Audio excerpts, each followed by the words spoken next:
Power, esteemed audience, is the ultimate force governing the world's order. Some are bewildered and preoccupied by the grand reception that Trump gave to Putin, despite the incessant power struggle between these two great nations. They overlook the fact that Putin is wanted by the International Criminal Court and faces numerous international sanctions, blissfully unaware of the fundamental truths that govern world dynamics.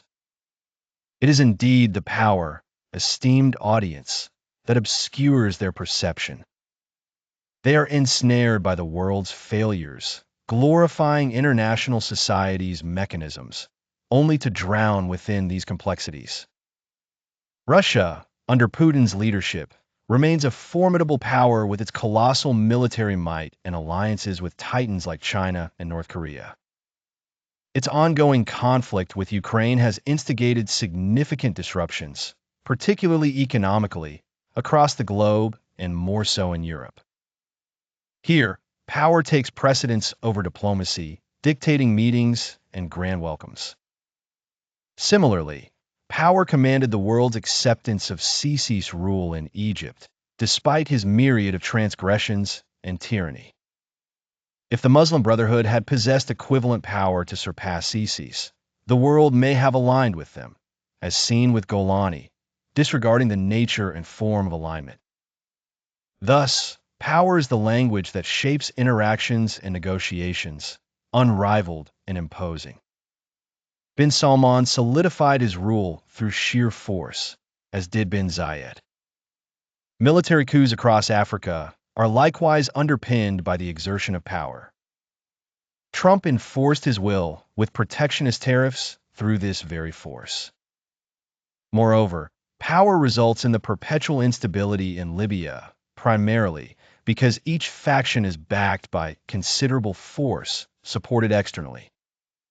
Libya's chaos and the ongoing conflicts illustrate that power perpetuates prolonged warfare. It impedes negotiations and prolongs sufferings. On another front, the power within Palestinian resistance remains a crucial element. Without it, Gaza would have succumbed within 24 hours.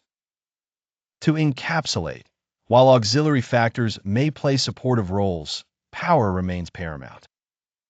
No governance, dignity, interaction, negotiation, or standing can sustain without it. The first Islamic state in Medina after the Battle of Badr serves as historical testimony. Its foundation was a triumph of power creating security, enabling the worship of God on earth. Reflecting upon the Prophet's prayer at Badr, O Allah, fulfill your promise and covenant to us.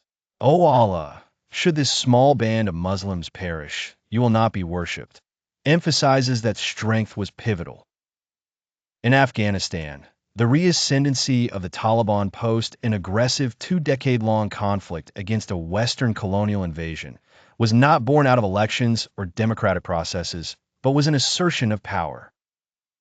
They ousted those who aligned with occupiers under Western democratic terms. Indeed, power, esteemed audience, dominates the paradigm.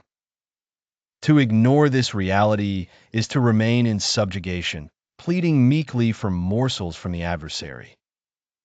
On the 16th of August, 2013, the Egyptian streets witnessed a demonstration against tyranny only to be quashed by an unjust force. The military regime assumed authority with its oppressive might. The immutable law of power within human societies is, he who possesses power governs. Understanding this, a pre-Islamic poet observed, for those who do not protect their domain with force shall see it demolished. Alas, in a disturbing twist, generations of Muslims have emerged who perform lower than their pre-Islamic counterparts, conditioned by adversaries to accept oppression, justifying their subjugation. O Allah, grant the Muslim community scholars strength and triumph over their adversaries to establish their presence on earth in support of Islam and its followers.